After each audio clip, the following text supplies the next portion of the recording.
Vamos começar a falar sobre os conjuntos em Python. O set, que é o conjunto, né, é uma coleção desordenada e não indexada de elementos. E ela não permite duplicidade desses elementos na coleção. Então, vamos olhar aqui no notebook quais são as principais características dos conjuntos. Conjunto, então, são coleções de elementos únicos, né, e os elementos não são armazenados em uma ordem específica. Esses elementos também, os conjuntos não contêm elementos repetidos, né? Eles não podem ser repetidos ali dentro daquela coleção. Os conjuntos, eles não suportam indexação, como era o caso das listas e tuplas. Então, vamos ver como que a gente pode criar conjuntos. Para a gente criar um conjunto vazio, a única forma de se fazer isso é usando o construtor da classe de conjunto, que é o set. Tá? A gente não consegue criar o conjunto vazio, né? Como era o caso da lista e da tupla. Né? Eu vou falar aqui uma lista vazia, só para a gente recordar. Uma lista vazia a gente criava dessa forma, certo? Uma tupla vazia a gente cria dessa forma. Tá? O conjunto, a gente não pode, por exemplo, criar o conjunto vazio dessa forma aqui, ó, com chaves vazias aqui, ó. Porque essas chaves, essa forma de criar um com chaves vazias aqui, são utilizadas para construir um dicionário vazio, que é o nosso próximo assunto aí, tá? Então, aqui, ó, tirar isso daqui, listas e tuplas, vamos criar um conjunto vazio, que é usando o construtor set, chamando aqui esse construtor, né? Criei, e agora vamos ver o tipo da variável conjunto vazio 1, que é do tipo set, ou seja, é do tipo conjunto.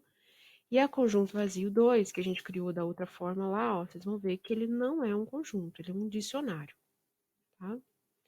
Agora vamos criar conjuntos com elementos. Então, nós temos aqui vários conjuntos. Tá? E nós temos aqui os conjuntos 1, 2 e 3. O conjunto 1, todos os elementos são numéricos. Percebam que não tem repetição de elementos.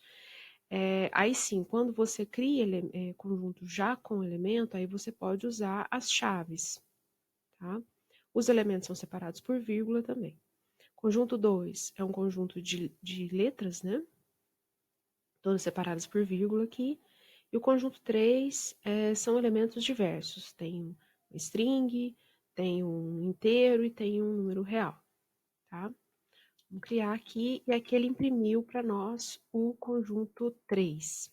Tá? Vou pedir aqui a inserção de um elemento, de uma célula. Nós vamos imprimir aqui o conjunto 1. Então, olha só como que ele veio impresso aqui para nós, ó. Precedido, né, meio aqui de chaves, né, os elementos separados aqui por vírgula. Conjunto 2. E aqui o conjunto 3, que a gente já tem ali em cima. Tá? Só para a gente visualizar. Conjuntos não podem conter outras estruturas aninhadas. Por exemplo, vou pegar aquele conjunto 3 nosso ali, né, que é todo misturado, a gente tinha vários elementos de tipos diversos aqui. Eu quero fazer uma misturada maior ainda, olha só, quero colocar aqui um elemento é o número inteiro, o segundo elemento é uma string e o terceiro elemento é uma lista interna. A gente não consegue fazer isso, ele vai provocar um erro por causa dessa lista aqui interna que a gente tem. Tá? Então, você não consegue colocar como elemento de um conjunto uma estrutura do tipo lista, do tipo tupla. Tá?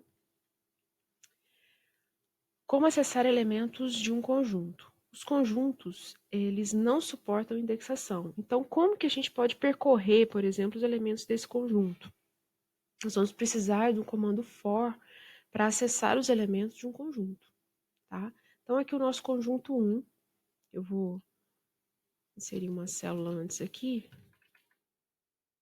conjunto 1, eram aqueles números de 1 a 5, né? E agora eu quero imprimir elemento por elemento, linha a linha. Tá? Então, nós temos aqui, olha, for para cada elemento in dentro desse conjunto conjun aqui, imprime o elemento. Então, ele imprimiu cada elemento um a um em cada linha, tá? Se a gente tentar acessar algum elemento específico do conjunto, tentando indexar, né, tentando fazer uma chamada do índice do conjunto aqui, ó, ele vai dar um erro para nós, porque como a gente viu, o conjunto não é indexado, tá? Então a única forma de você acessar os elementos do conjunto é você percorrendo todo esse conjunto, né, e imprimindo o elemento. Como modificar elementos de um conjunto?